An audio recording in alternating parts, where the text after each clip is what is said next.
Electronic ও print মিডিয়ার সাংবাদিকদের সাথে শার্শা উপজেলা চেয়ারম্যান প্রার্থী সোহরাব হোসেনের মতবিনিময় ও আলোচনা সভা অনুষ্ঠিত হয়েছে।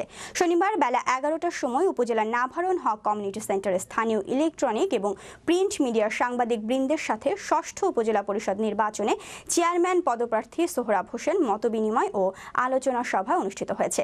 এ সময় উপস্থিত ছিলেন শার্শা প্রেস ক্লাবের সাধারণ সম্পাদক সেলিম রেজা, নাভারণ প্রেস ক্লাবের সভাপতি আমিনুর রহমান বেনাপোল, সীমান্ত প্রেস ক্লাবের সাধারণ সম্পাদক আইয়ুব হোসেন প্রমুখ।